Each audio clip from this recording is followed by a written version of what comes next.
Assalamualaikum warahmatullahi wabarakatuh.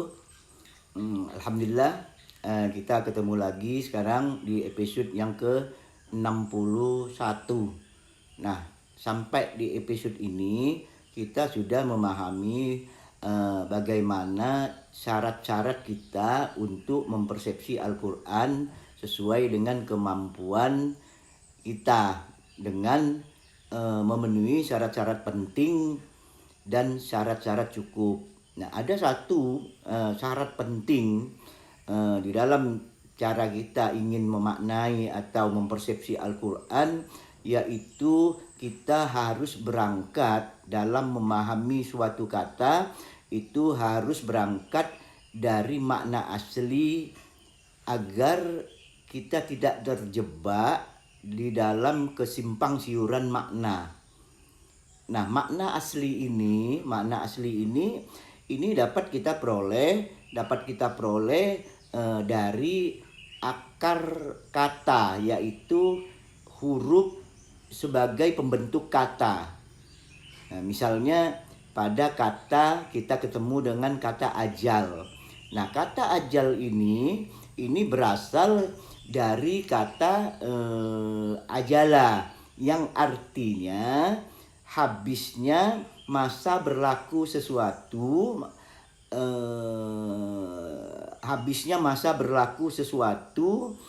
tanpa ditentukan sebelumnya.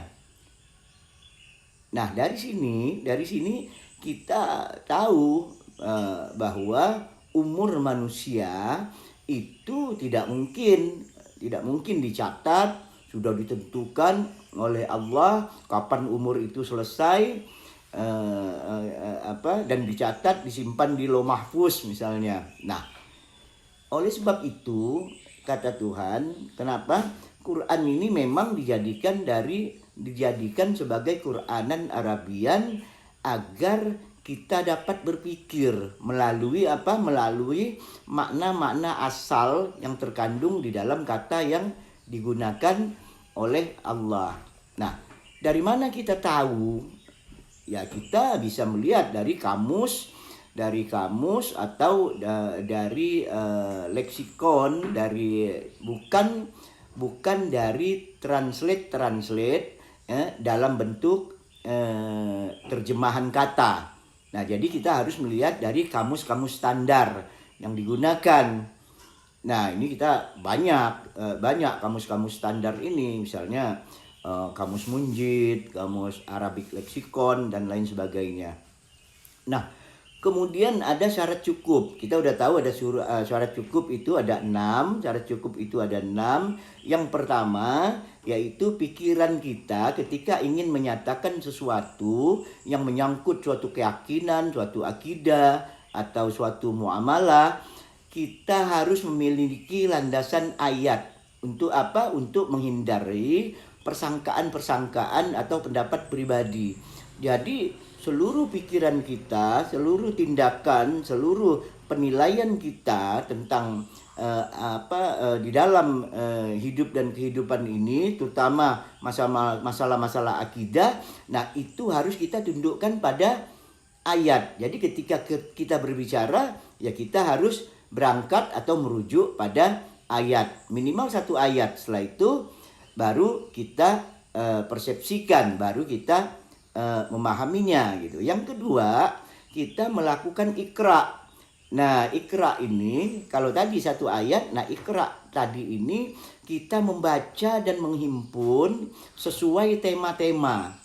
Nah, kemudian dari himpunan itu kita mengambil kesimpulan yang tidak keluar dari tema-tema tersebut. Nah, misalnya tentang musibah. Nah, kita ambil semua tema yang berisi kata-kata musibah. Nah, dengan demikian kita dapat mengetahui, nah, musibah jenis apa saja yang sudah ditetapkan Allah mekanismenya sebelum alam ini diciptakan melalui qadha amran yang sudah kita bahas itu, dan mana musibah yang disebabkan oleh tangan-tangan manusia. Nah, kalau ini tidak kita bedakan temanya, nanti akan terjadi tumpang tindih keyakinan. Nah, karena apa? Nanti kita menganggap semua musibah sumbernya adalah satu. Itu yang kedua. Yang ketiga, ayat harus menjelaskan ayat. Nah, ini sudah diingatkan Allah. Misalnya Allah katakan syahrul Ramadan allazi unzila fihil Qur'an hudal linnas wa bayyinatin minal huda wal furqan. Jadi Allah menurunkan Al-Qur'an itu sebagai petunjuk manusia dan sekaligus merupakan penjelasan ayat-ayat yang menjelaskan petunjuk itu. Jadi memahami suatu ayat kita harus berlandaskan atau melihat ayat-ayat lain. Jangan memahami secara bebas, secara pribadi. Nah, ini akan menyebabkan suatu persangkaan, suatu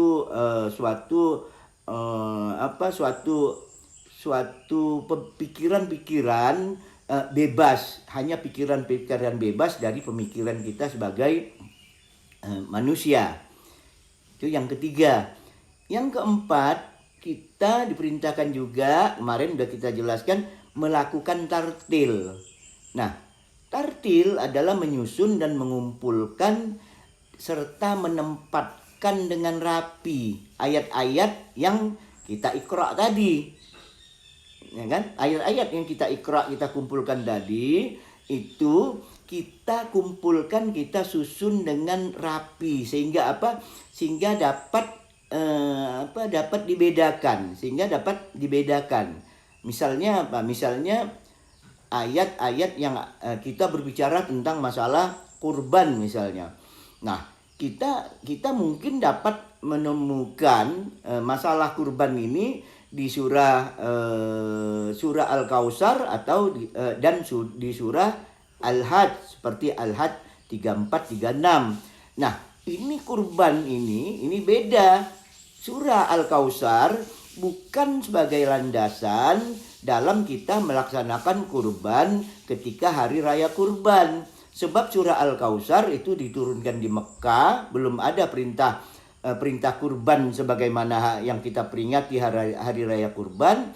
Nah, sedangkan hari raya kurban itu perintahnya di surah Al-Hajj ayat 34 36. Tapi selama ini kita selalu menggunakan ayat Al-Kautsar sebagai untuk menjelaskan tentang cerita kurban yang terjadi pada hari raya kurban. Nah, yang kelima, kita melakukan takwil. Takwil ini menyusun dari awal setiap rangkaian peristiwa sehingga yang kita ceritakan itu tidak sepotong-sepotong. Tidak dengan sepotong itu kita mengambil kesimpulan-kesimpulan. Nah, misalnya kita susun dari awal sampai akhir, misalnya bagaimana urutan-urutan penciptaan manusia dari tanah, kemudian Bashar, terus Adam, terus insan, An-Nas. Nah, ini kita susun sehingga membentuk satu kesatuan. Nah, yang terakhir tadabbur. Nah, tadabbur ini kita selalu mengadakan evaluasi yang tiada habisnya. Karena apa? Karena apa yang kita capai belumlah kebenaran akhir. Nah, kita hari ini mungkin yang kita dapat belum sempurna. Nah, secara terus-menerus kita perbaharui.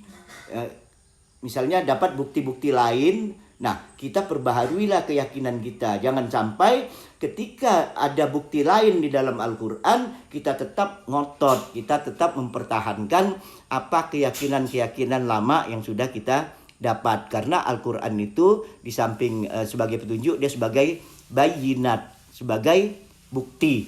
Nah, inilah yang harus kita pegang, kita ingat dalam kita menerima informasi atau ingin memahami Al-Quran. Saya kira cukup sekian. Assalamualaikum warahmatullahi wabarakatuh.